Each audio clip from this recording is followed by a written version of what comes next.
when you look at this WNBA class, Mhm. we often look at 2024, huge, 2025, huge. Um, this class is still jumping out. They're still breaking records. What has jumped out to you the most so far about how they've shown up to the W?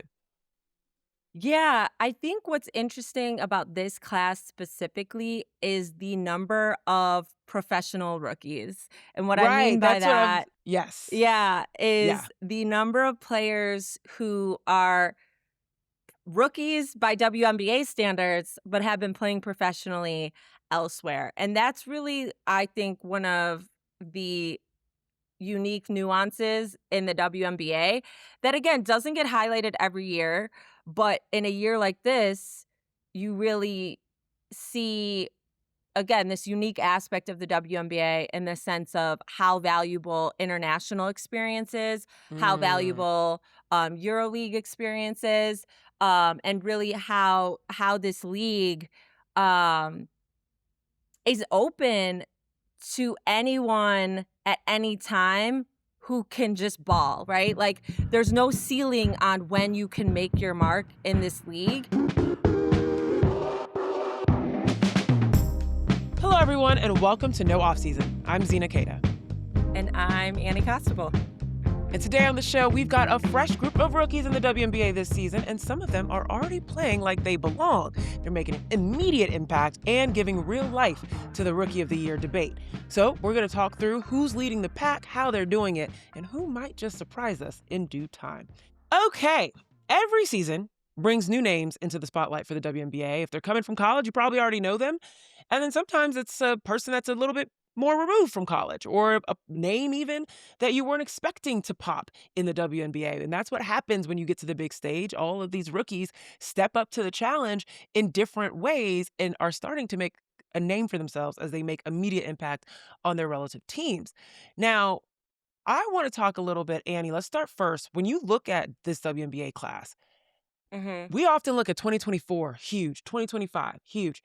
Um, this class is still jumping out. They're still breaking records. What has jumped out to you the most so far about how they've shown up to the W?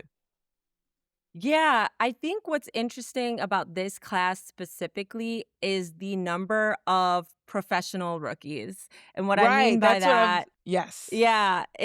is the number of players who are rookies by WNBA standards, but have been playing professionally elsewhere. And that's really, I think, one of the unique nuances in the WNBA that, again, doesn't get highlighted every year. But in a year like this, you really see, again, this unique aspect of the WNBA in the sense of how valuable international experience is, how Mm. valuable EuroLeague experience is, and really how this league um, is open to anyone at any time who can just ball, right? Like, there's no ceiling on when you can make your mark in this league. Yeah, It's all about, like, getting that opportunity. And a I love player that. that stands out to me when I think of that is Rebecca Gardner, who I Mhm. covered as a rookie with the Chicago Sky, but she was really about to turn 30, or Mhm. was 30, had just turned 30. So anyways, that's what stands out to me about this class right now, because again, we're seeing a ton of players, Sydney Taylor, Pauline Astier, Jovana Nokic. Like, there's so many players who have that experience elsewhere. Maria Conde, like, we could go through the list. Yeah, we So are going that's to go through the really, list. yeah, let's do it. So that's what stands out to me about this class right now. Yeah, typically when you look at a draft, you think, all right, number one draft pick, you're going to be the rookie of the year. It's kind of like a shoe-in situation. You look at Aaliyah Boston, Caitlin Clark, Paige Beckers. But this year, for a while, Olivia Miles had the clear runway to being the Mhm. rookie of the mile, the rookie of the year, I said rookie of the mile, rookie of the year. But now I'm looking like, is this right? The lane's looking a little bit open. I'm wondering, do you feel the same way that the rookie of the year debate is starting to open up? I firmly do not. I Okay. firmly do not believe I it love is that. open. It is Olivia Okay. Miles. It's still Olivia Miles. It's been Olivia Miles. Now, whether it Period. remains Olivia Miles, I think we got to see. Obviously, Mm. after the All-Star break will be, after the All-Star break is an entirely different season. One, for the fact that all these rookies coming in, we're coming straight off their college season. WNBA, this is a problem. This is really tough. These players come in right after college, like, raise the alarms. We've been raising the alarms, but that's like been an issue. And we see it exemplified in the second half of the league when players get a little bit of a break and then come Mm. back and look different. So I do think like the second half of the league or season, excuse me, if there's gonna be a time, I think that would be the time. But what Olivia Miles is doing not only has her sealing up that Rookie of the Year conversation, but she's also being talked about in the MVP conversation. And as you know, Mm. Zena, there has not been a Rookie of the Year and an MVP Candace. beyond Candace Parker. Candace So Parker. Yeah. I just think like Oh. we could have fun with it. We could talk about it. Like AZ's, inching her way up there, but no. It's in my opinion, it's Olivia Miles all the way. I very much appreciate and respect you not being fair weather. I appreciate you rocking with Olivia Miles all the way through because you're right in the way that she is playing, averaging 19 points, almost 5 rebounds, almost 6 assists, and a steal Mhm. a game.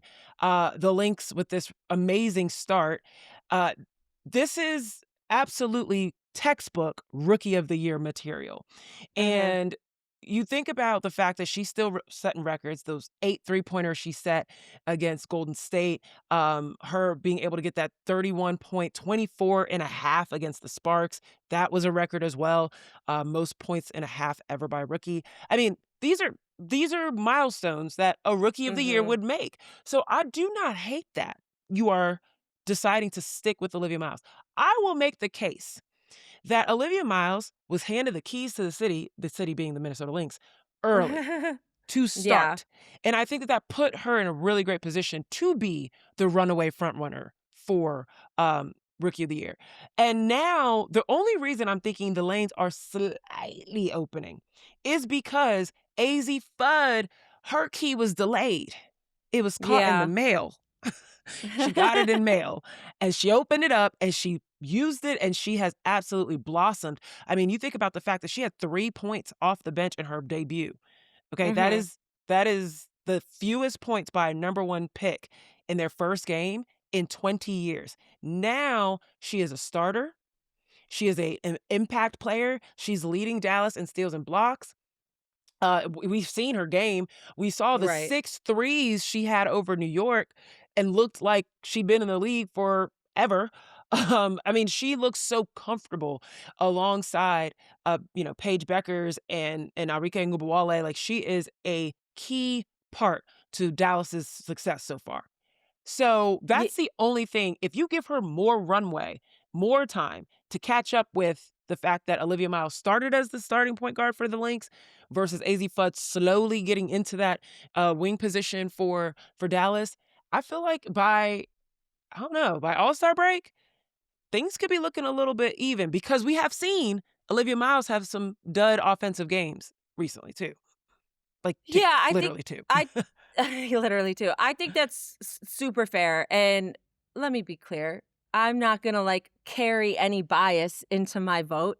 If things switch up, if AZ continues on this trajectory, it's obviously gonna be a super tight race. We saw over the last 5 games, she's scoring in double figures. She just scored, what was it, a season high? 26 26 points. Yep. against Seattle. Mm-hmm. So, which season high is her career high.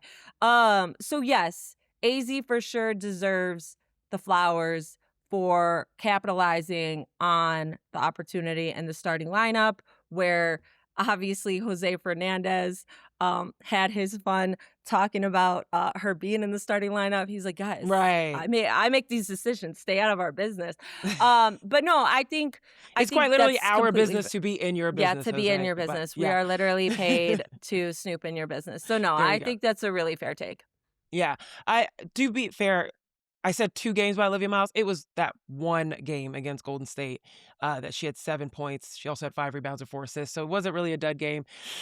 Oh, probably not. I mean, she also had 3 steals and 3 blocks. I take it all back. She didn't have a dud game. I think it was just that offensive game that looked suspect, It was but a dud game by Olivia Miles, like, by Olivia standards. It's Miles like you were standards, shocked. You yes, were you were like, yes. "Wait, what's off here?" What's happening? Why are you 1 of 11 going into the half or whatever it was? And it was like, yeah, they picked it up in the second half, and Olivia Miles was very much a part of that.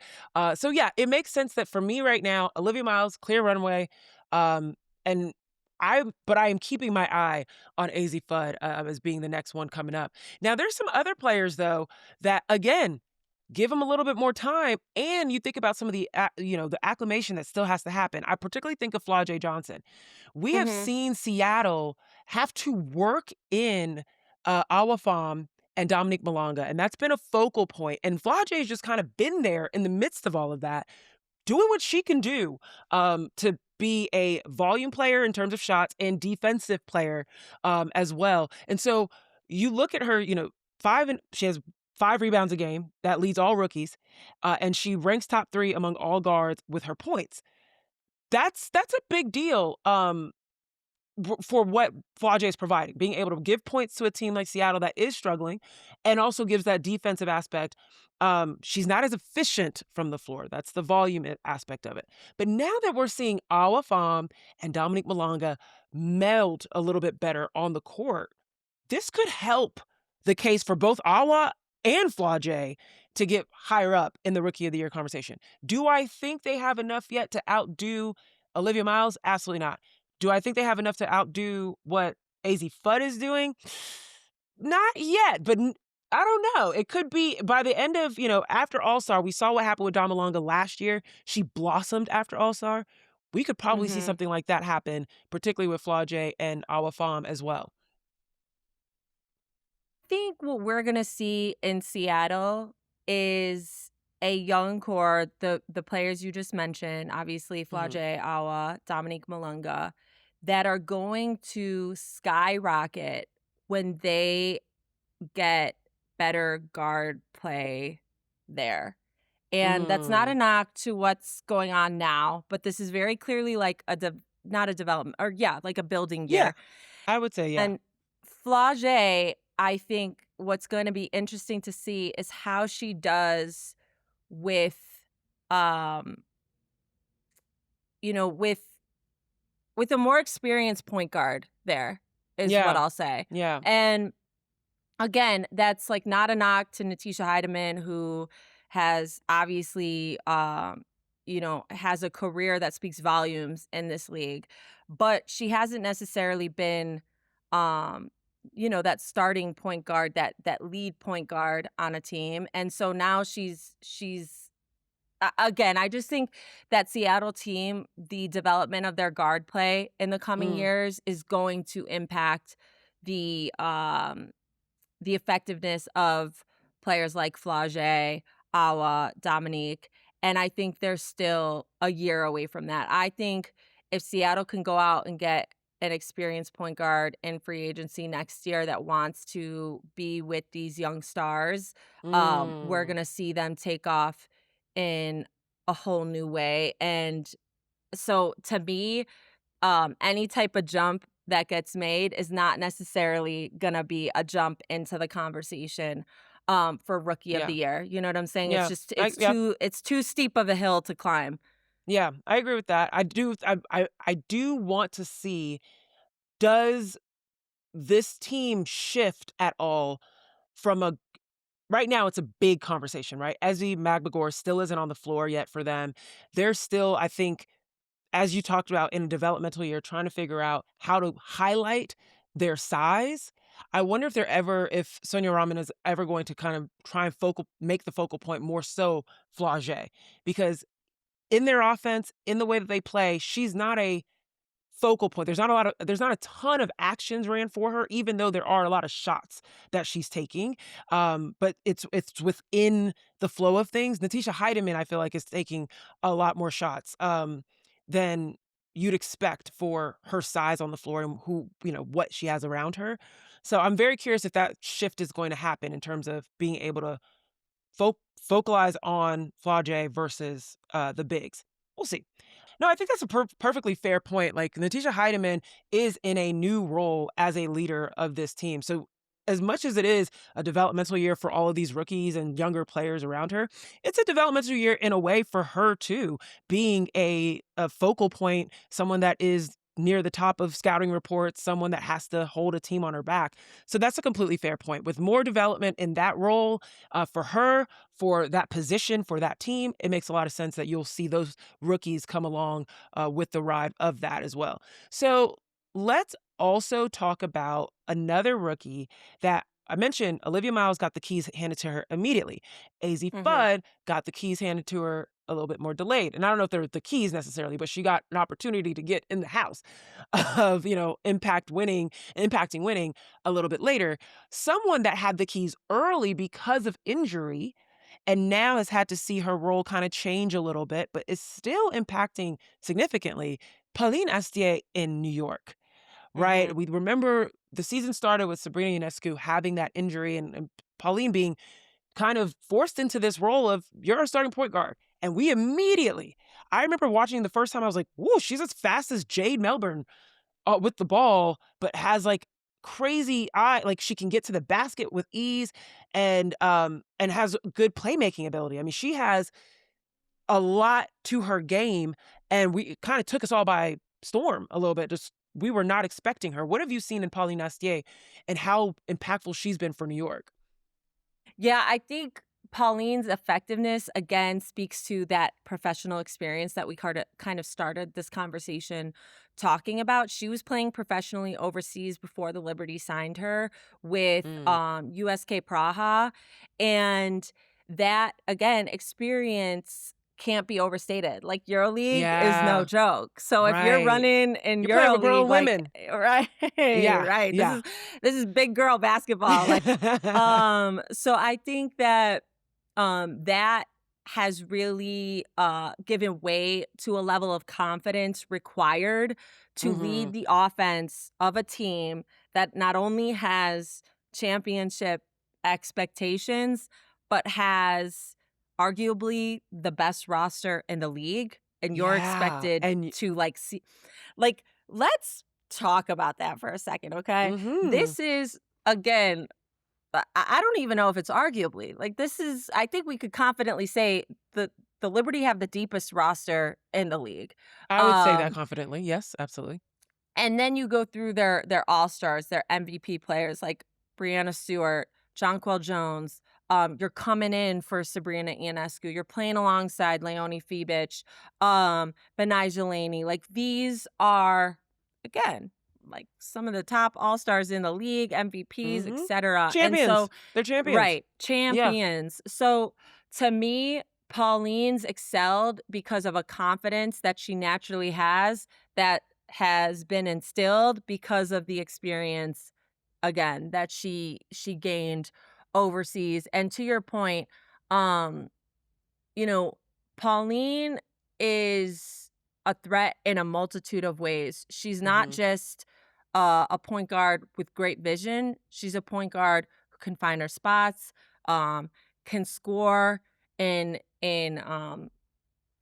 can score at will, and obviously again is like extremely capable in running that team's offense. So for me, Pauline is like, she's not gonna be rookie of the year, but I think she stands out more in that conversation than, let's say, like a Flage or an Awa Pham because of Yes. Yeah. the way that she's seamlessly impacted winning in New York, and in such a way that, like, Sabrina's back, and now the Liberty are having to navigate that challenge of going back to Sabrina, which obviously you're naturally gonna do. Like, there's no question of Mhm. like, "Oh, is Pauline gonna," but Yeah. that's what's interesting to me too, is how now the Liberty have had to work through some things of getting away from Pauline, Mm. and how the rotations have changed with Pauline out of the starting lineup.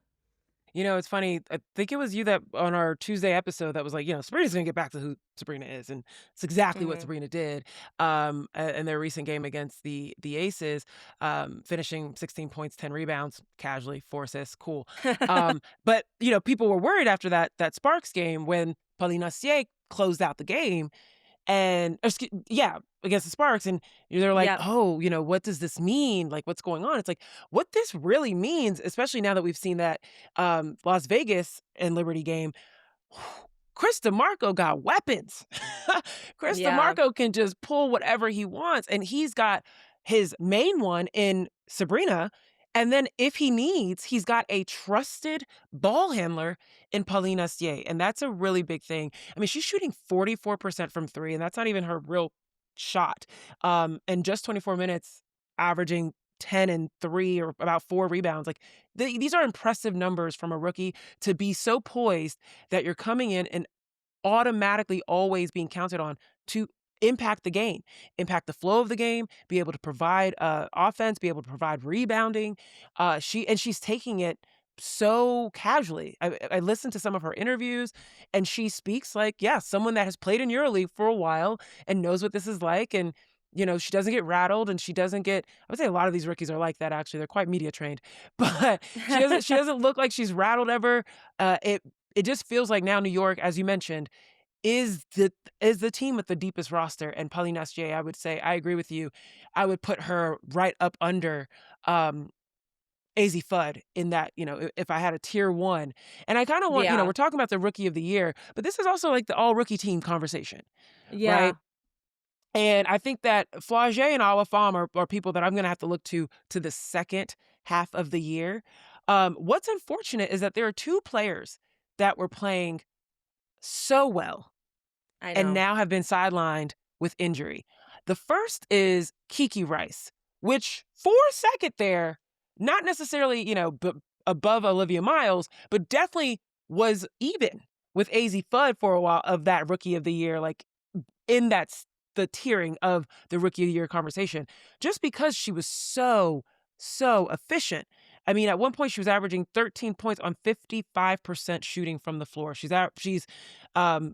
total, she's at 12 points. She's third in all guard scoring. By the way, I said Flau'jae Johnson was third in guard scoring. I meant rookie guards. Flau'jae is actually fourth behind Kiki, but Kiki's been sidelined. When Kiki returns, what do you think are her chances of catching back up with, how she was playing to start the year?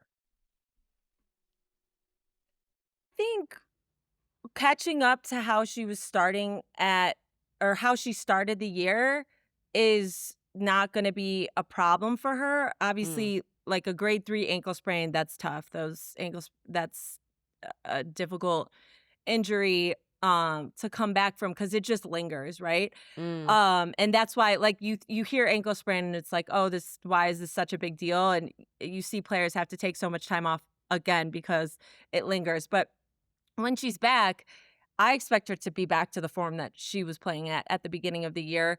But what stands out for Kiki in terms of like the rookie of the year conversation is something that's a little bit harder to kind of quantify, in mm. my opinion, and that's her defense. And so for the Ooh, tempo, what we've seen in wins when Kiki was available, she was often defending the 1A player on the opposing team. mm-hmm. In big wins against the Sparks, she's on KP.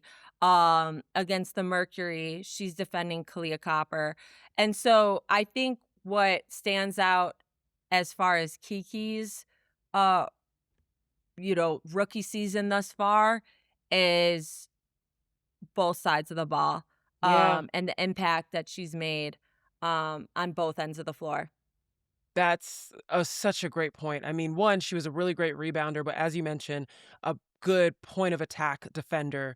I mean, it's so unfortunate to see she hasn't played since June 3rd. She only played 10 games so far in her career, but she was shooting at almost a 40% clip, 39% from three, 53% from the floor, and was giving you points, rebounds, steals, assists, almost three a game, and you could count on her to be so physically fit to guard folks 94 feet Mhm. on the court. I mean, it's really impressive what she was doing, and I really hope that she's able to get back on the floor. I do think that this is the fact that she's absent from the court is the only reason that she's not in that number 2 spot. It's most likely obviously going to continue to push her down if her absence kind of lingers, but we'll see what happens. I'm hesitant to say, like, skyrocket into the Rookie of the Year conversation because, Sure. like, as we started this, it's just so solidified to me, but in terms of, I guess, all rookie team, like, that makes more sense for me to say or to, Yeah, like, how to yeah. explain it, absolutely, and I think what's interesting to me is, like, when she got drafted, I saw a lot of people that were questioning why she got taken by the Sky so early, like, they Mm, did not expect to see Gabriela Jaquez taken that early, and what I'll say is, to your point, she can do everything, and what we saw against the New York Liberty in her first game back from injury, she had 22 points, um, 3 assists, 3 rebounds. Like, that confidence to go at Breanna Stewart, Sabrina Ionescu, like, right. she plays like to again, what you said, a player who's been in this league for years, and when Rickea Jackson went down, there was a lot of question, and there still has been, right? Because the Sky have been skidding. I mean, they just got this win against Portland, but before that, they were on a franchise worst, I think it was a 6-game Yeah, skid, if I'm not mistaken. yeah. And and so I think it's on Tyler Marsh to really figure out now what this team has to look like. And Gabriella, I don't wanna say she's never gonna be the number 1 option, like, you said it yourself in terms of Camila Cardoso, Rickea Jackson, like, these were maybe the focal points of their offense, but how does that change now, right? Because Mm, Gabriella's proven she can be your go-to scorer. Again, as we saw in the Liberty game, what happened with that loss is, like, a defensive breakdown. You give Sabrina yeah. Ionescu a wide open look at the lane, And and and it was Gabriela that was Jaquez who was on crazy. ball side. I Leo know. Fibich was in the corner, and if she woulda helped, she probably could have stopped her, but then that's a kick out because it's Sabrina Ionescu with the ball to Leo Right, Fibich, who is yeah, so right.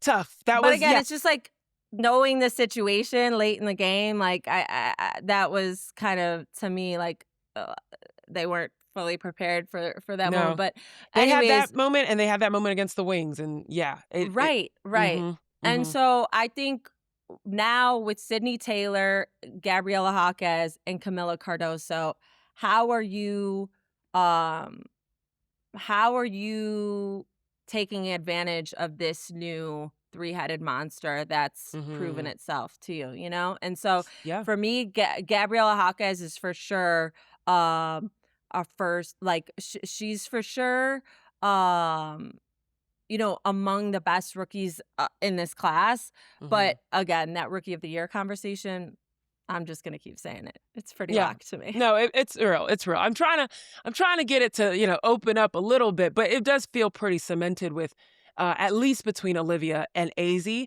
But Yeah, now I wanna see, Rookie of the Year is a year-long, season-long totally, conversation, totally. Yep. but we know that there are some rookies that pick up after the All-Star break.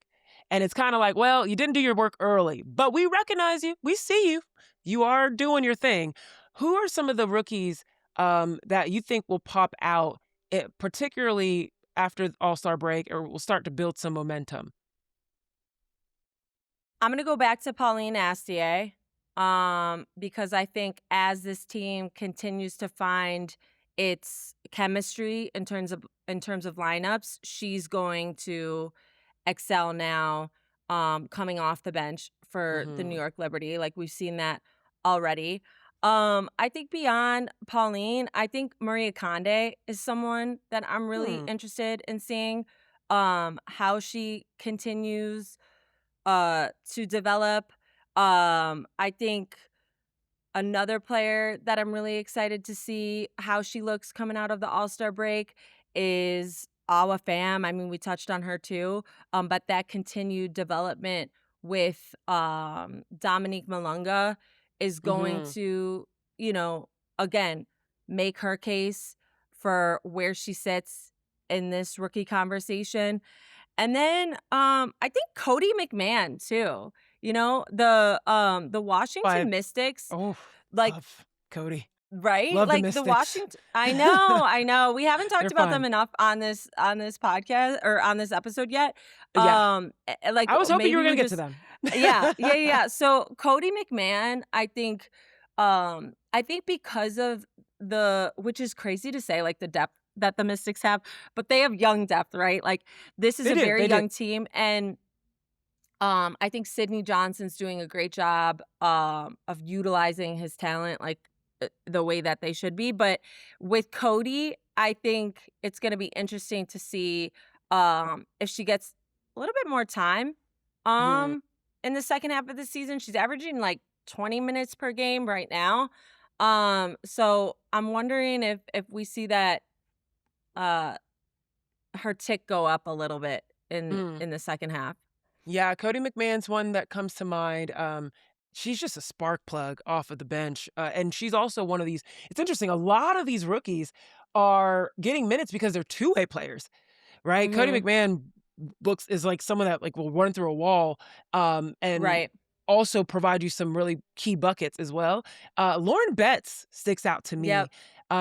She just got her start recently, and even though we're not seeing her, she had that really good game against Connecticut, 13-7, and she's had some quieter offensive nights than you would probably want someone at her size. But one thing about her is she is going to get you some big plays or some key plays. When you think about that, the Minnesota game, for example, that they ended up winning, it's Lauren Betts that's putting her hand in the middle of the Kayla McBride like dribble to deflect the ball that ends up getting the Kiki Rice layup that we talk about, right? It's Mhm. it's Lauren Betts that's being able to get inside and drawing two people sometimes and being able to pass out to her guards that gets the offense going in a different way. And she's being effective from the floor as well, right? Like most of her games, she's 60% or 50% from the floor, which is exactly what you want to see out of a big. I would also add like Medina Okot. We still have not seen Brianna Jones take the floor in Atlanta, even though, Mhm. fingers crossed, it's close. But in the midst of all of that, we've seen that Medina Okot has been able to find a little bit more time on the floor. She's gaining confidence. I mean, she put the ball on the floor against the Golden State Valkyries the other night. I was like, oh, I didn't know that was in your game, Medina Okot. Now, did it end up in the way that you wanted to? No, it didn't result in a turnover. However, that's confidence. And what I love is that Angel Reese has been kind of mentoring Medina Okot, which, if you remember Angel Reese back in LSU, like that's the thing that she likes to do, which she did with Anissa Moro. So you love the fact that there's these two young bigs in Atlanta, and Medina Okot is going to be able to eventually, she's got Brianna Jones in her ear. Right. I This is one know. of the best screening bigs, one of the strongest bigs in the league, a true back to the basket type of post as well. So I like the idea of my big girls, Lauren Betts, Medina Okot, the more traditional bigs being able to get some opportunities to possibly pop in the second half of the season. All right. My last question to you before we close this out, Annie, is what will it take for you to look at this rookie class, um, and kind of put them ahead of more, recent classes that we've seen, as they continue to break records, as they continue to play, and a lot of them are already in really big moments for their teams, big roles, starting roles, point guards, or whatever the case may be. What's it going to take for you to be like, this group really stands out in comparison to those classes? That's a really good question because I think when we look back at the best rookie classes, it's always about depth. It's always Hmm. about, you know, again, not just the first, or I shouldn't say the first pick because we may see a switch up in terms of who's rookie of the year this year. But it's not just about the rookie of the year and the history that they're making, but it's Hmm. right. It's about the depth Hmm. of the class, and I think that is what is going to push this class, or at least allow them to stand in that conversation, Right. right? And it's because, it's not just what AZ's doing, it's not just what Olivia Miles is doing, but you go down the list as we did today, and the impact of all of these players um is what stands out because again, like they've come in and we've seen certain classes where players are not getting time. Like or rookie classes where in a couple years, like players are out of the league. Top picks are out of the Mm. league.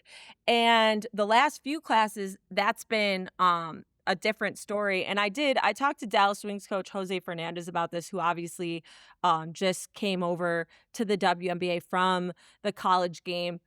And he didn't necessarily say it was anything different in terms of like development or some huge switch up in what's going on at the college game to the professional game. What he said was like it's cyclical, right? The classes you see changes from class to class, and um there are periods of classes where again high impact players are coming in, and that depth is exemplified. In this class, that depth is exemplified because of the professional rookies that are in the Mm-hmm. class. And so I think to his point, or I think he makes a good point in terms of it being cyclical. I don't know if this is something that or a trend too is maybe another way to explain it. I don't know if this is just We've going to seen be this the trend before. now. Yeah, like Yeah. I'm Mm-hmm. not saying like this class, because this class is so deep from here out, uh the classes are all going to look this way. I don't think that's the case. I think we're going to go through ebbs and flows like we've seen in the past. Yeah. That's just part of it.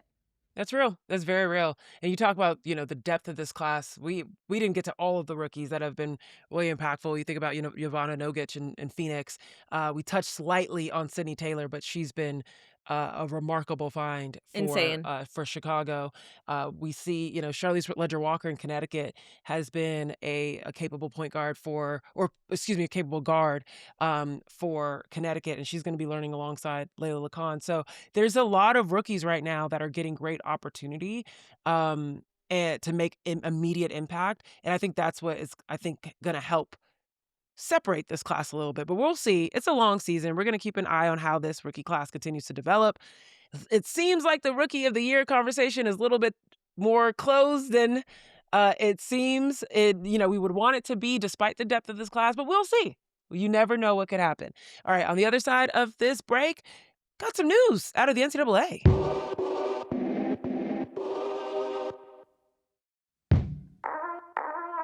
All right, Annie, to close us out, NCAA wants their moment in the sun, and they took a little bit of the spotlight by announcing this new rule, a new interesting eligibility rule.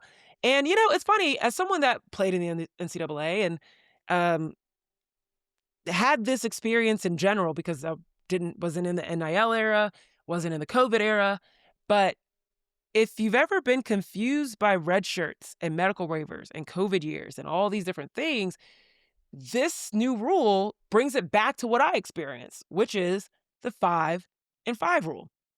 Break down this rule for us. What does it mean? Why was it introduced? And how could this impact athletes moving forward? Yeah, so this new 5 and 5 rule is exactly what it sounds like. The NCAA approved this new eligibility rule, which allows athletes to compete in 5 seasons over a 5-year period that begins when their full-time enrollment begins or the academic year following their 19th birthday, whichever happens first. And it was Mm-hmm. unanimously, approved by the Division I cabinet, which I think says a lot about the belief that it was needed, obviously, Hmm. to change to change from the previous rule, which gave athletes 5 years to complete 4 seasons, emphasizing the point you just made of like the confusion around redshirt years and the Mm-hmm. eligibility clock starting. And what seems to be the reason for this rule, or one of the major reasons for this rule, was litigation that the NCAA was dealing with um, in terms of athletes um, arguing their eligibility and whether they had the right to Right. continue playing. And so I think the NCAA is attempting to stamp out a bit of the kind of confusion, which again has given way to suits that allow or that have allowed players to pursue more eligibility, and now they're attempting to just streamline again the process, and you're never going to be able to entirely get rid of some of these suits we've seen, but I Mhm. think this was an effort to, you know, again, make it clear like there's nothing to argue here. You have 5 years, 5 seasons of competition. So, And does this I mean think when you say 5 years of competition, this means you are actually playing, or it's 5 years even if it includes a red shirt, even if it includes a like, how does that yes. 5 mean? Like, what does that mean? So, to my understanding, there's no more red shirt. Like, there will be no more issue of red shirt that sucking up a year. You have 5 years. So, if you are injured, if there's a reason that in the past where players would get that red shirt year, you could take it. Like, you could have a year that you're absent, but it falls within that Uh, 5-year competition window. So it doesn't again, it removes the need for a red shirt, mhm. or so that yes, it's just the 5 years, 5 competition windows that you have. Interesting. Yeah, so Yeah. it kinda gives what I experienced where you have 5 years to complete 4 seasons, and that extra, year was basically it's like Room, if you right. got hurt, right? It was like Right. right? But now it's just straight up 5 years, 5 years. 5 seasons, that's what you get. It feels like a simplification, but in the midst of, if you're speaking from an athlete's perspective, Yeah. how does this make it harder, for maybe incoming freshmen to earn playing time? That, sometimes you redshirt your freshmen because you know they're not gonna get playing time, and their clock doesn't start until after that. How does this complicate things even though this seems like a simplification? I think it remains to be seen exactly how it's gonna complicate things, but what we can immediately kind of, speculate about is to that point of, okay, your time coming in as a freshman, you maybe in the past you would redshirt.